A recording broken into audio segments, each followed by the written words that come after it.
Et salut tout le monde, c'est Arrogar9, j'espère que vous allez bien, moi comme d'habitude ça va super. En ce moment sur YouTube, impossible de passer à côté des vidéos qui parlent du jeu Fortnite, quasiment tous les youtubeurs s'y sont mis. Depuis la sortie de son mode Battle Royale gratuit, le jeu fait un carton et on compte déjà en à peine quelques mois plus de 45 millions de joueurs. Bon, pour ceux qui auraient vécu dans une grotte ces derniers mois, je vais vous faire un petit résumé. En gros, dans ce jeu, vous êtes lâché sur une île déserte et vous devez survivre seul ou en groupe contre 99 autres joueurs. Le but du jeu est simple et son concept est complètement addictif, alors je me suis dit pourquoi ne pas faire un top sur Fortnite. Mais rassurez-vous, je ne vais pas parler de stratégie ou des tactiques du jeu en lui-même. Aujourd'hui la team Arrogar9, on part ensemble à la découverte d'informations qui étonneront sûrement ceux qui y jouent comme ceux qui n'y jouent pas. C'est parti. Numéro 1, si vous jouez aux jeux vidéo, vous avez déjà au moins une fois dans votre vie ragé face à un tricheur. La triche exaspère des millions de joueurs et particulièrement sur Fortnite qui est un jeu très énervant. D'ailleurs en parlant de ça, la société Epic Games qui produit le jeu Fortnite ne plaisante pas avec les tricheurs. Ils ont déjà banni des milliers de comptes de joueurs pris en flagrant délit de tricherie et leur chasse continue et s'intensifie de plus en plus chaque jour. Et c'est d'ailleurs ce qu'ils ont confirmé le 13 octobre dernier en portant plainte et en poursuivant en justice deux tricheurs de seulement 14 ans, Charles Vraspir et Brandon Broom. Epic Games explique que les comptes de ces deux joueurs ont déjà été suspendus plusieurs fois, mais ils sont allés jusqu'à modifier le code source du jeu Fortnite pour pouvoir continuer à jouer. On dit qu'ils risqueraient jusqu'à 150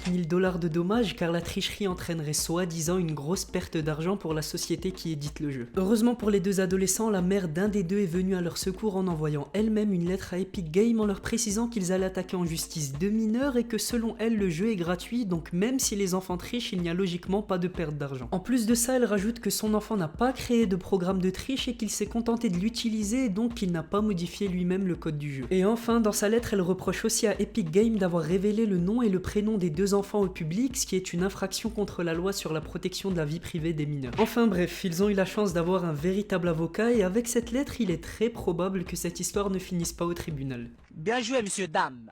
Bon, après entre nous, le conseil que je peux vous donner, c'est quand même d'éviter de tricher vu qu'on n'a pas tous une mère avocat pour nous défendre. Numéro 2, parlons un petit peu des chiffres. Ce qui est dingue avec Fortnite, c'est le nombre de joueurs en très peu de temps. En à peine 100 jours, le jeu a dépassé 45 millions de joueurs avec une hausse monstrueuse de 15 millions depuis fin décembre. D'ailleurs, il y a quelques semaines, un tout nouveau record a été franchi avec 3,5 millions de joueurs connectés en même temps. Et ils nous ont même fait un petit tableau de statistiques pour notre plaisir. Et donc, depuis sa création, le jeu Fortnite, c'est 45 millions de joueurs, 5 milliards de planeurs déployés, 31 milliards de pièces construites, 573 milliards de coups tirés et 125 millions de victoires. Numéro 3, vous vous en doutez, avec plus de 45 millions de joueurs, le jeu Fortnite est aussi connu pour ses nombreux bugs et c'est un petit peu normal avec tous les joueurs qui s'y connectent en même temps. Mais en novembre de l'année dernière, un bug inédit et vraiment étonnant est arrivé pour les joueurs de Xbox et PlayStation. Alors qu'ils jouaient tranquillement sur le jeu, les joueurs des deux consoles se sont croisés et ont joué sur les mêmes parties pendant plusieurs heures.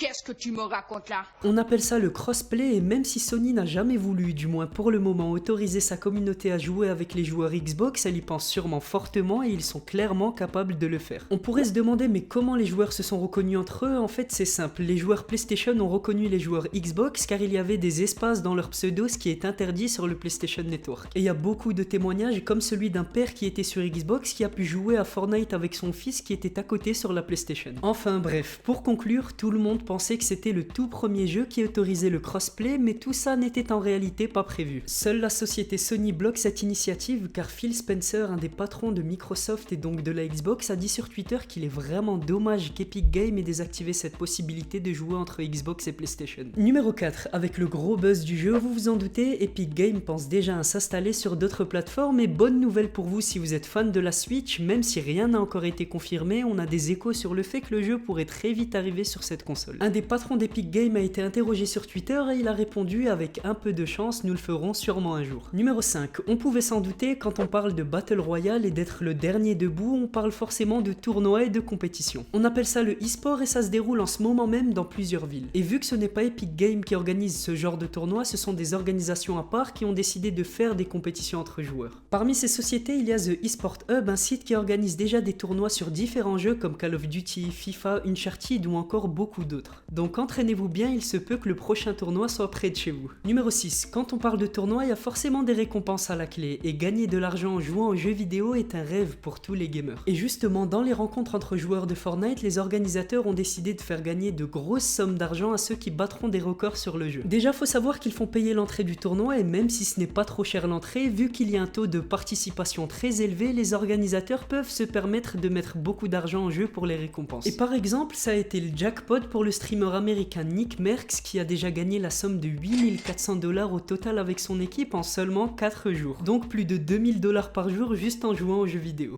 Comme quoi le travail paye.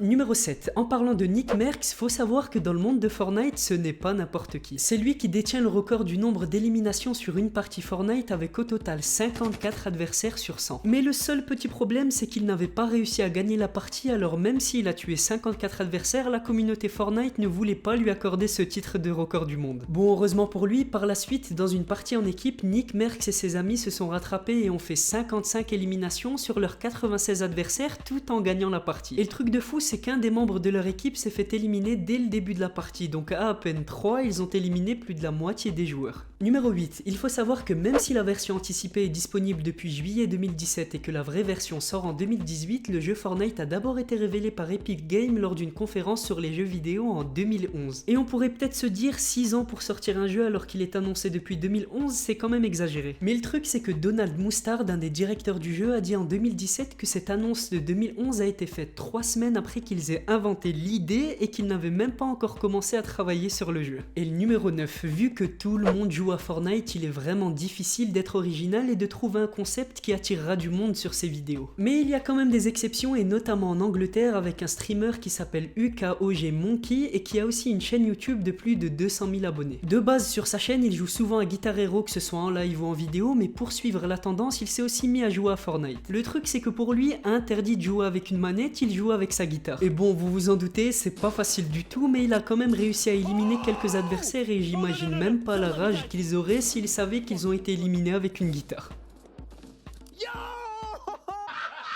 Mais qu'est-ce qu'il est nul!